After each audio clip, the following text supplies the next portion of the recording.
Alright, so here's a quick little home workout. Anybody can do this pretty much anywhere. Starts out with some L-sits. Now, you don't need the parallettes to do this. I like to use the parallettes.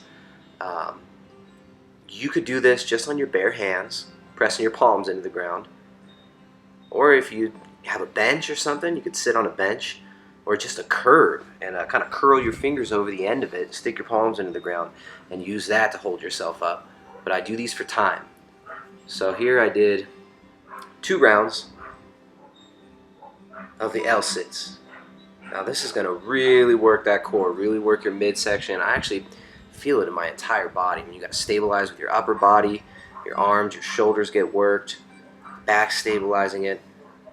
What usually gives out on me first is on my quads, especially if they're sore from doing leg workouts. Like here, I'm pretty sure my legs are the legs kind of give out first.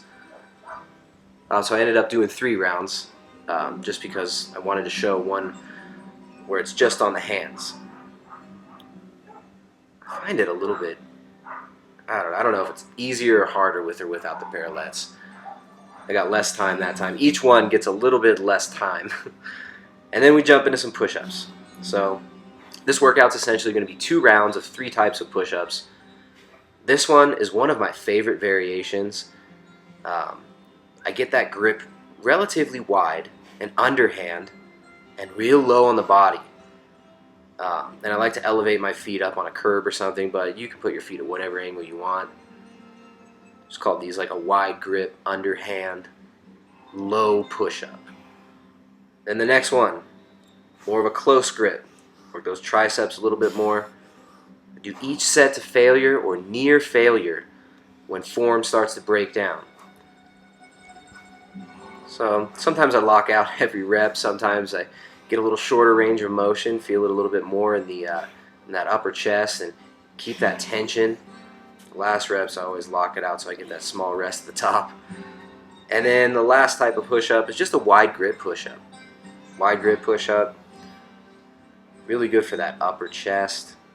Feel it in that upper chest there. I also feel it in my front delts quite a bit. The wider you go, and if you use those parallettes, you really feel it in those front delts.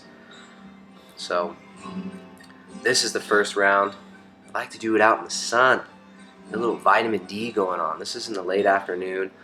This workout can be done anywhere. You can do this at home. You can do this in your office. You can do this at a park. You can do this on the beach. You can do this anywhere. You don't need the handles that I'm using. You can just use your bare hands on the ground. All you need is a set of hands to do this workout. So it's 2 rounds, 3 types of push-ups to failure. Well, first are the 3 L-sits. 2 to 3 rounds of L-sits for time. Then 2 rounds of 3 types of push-ups to failure, followed by a few more L-sits at the end. So I filmed the entire workout for this one. This is a great workout to use as kind of a recovery workout. Now, yesterday, it was 2 days ago, I did a pretty intense heavy workout on my upper body and worked my back a little bit yesterday. So this is really good just to get the blood flowing, get a little bit of resistance on those muscles, and do some active recovery. If you want to get a little more hypertrophy, do 3 rounds, do 4 rounds of this. Might take you 15-20 minutes to get 4 rounds in. But I like to take maybe about 30 seconds to maybe a 1-minute break in between these and keep it going, work up a nice sweat in the sun, and yeah, that's it. Quick, simple, easy workout.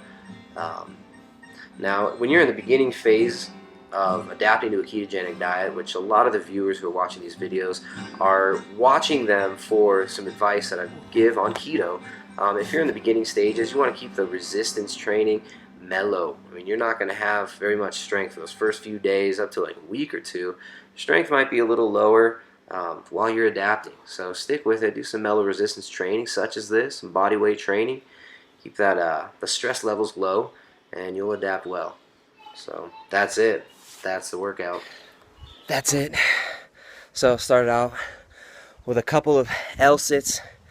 You don't need the parallettes. You can just do it on your hands.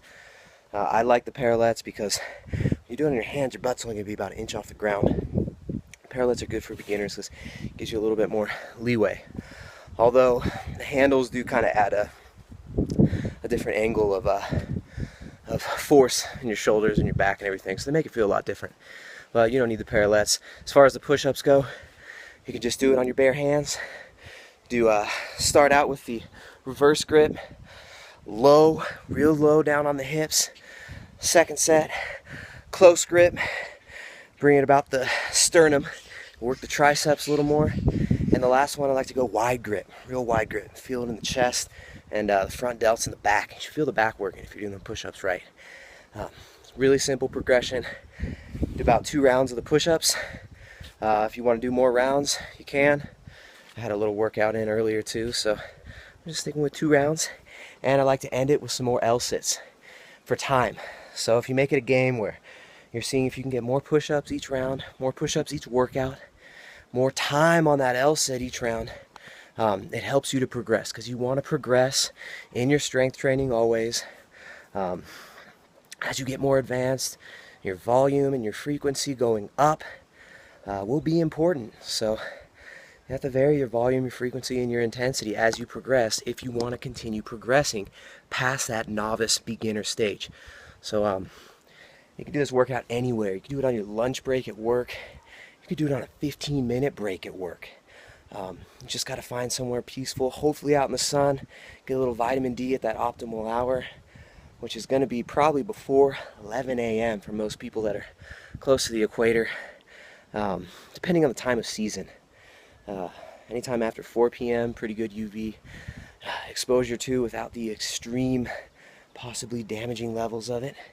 And yeah, work out outside, get some fresh air, and work on every single level of yourself. It's not just about the physical, it's about the mental, and the mental is affected by a higher realm as well.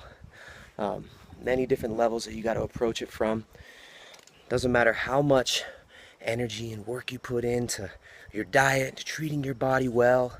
If you don't have a solid connection to what's real, the force behind all life, whatever you want to call it. People call it the universe, call it God. If you don't have a solid connection to that, the force that brings life, that gives us life, then what does it really matter? We're not really truly reaching our potential unless we really connect with that and focus our intention on that. So yeah, really fun little progression you could do anywhere.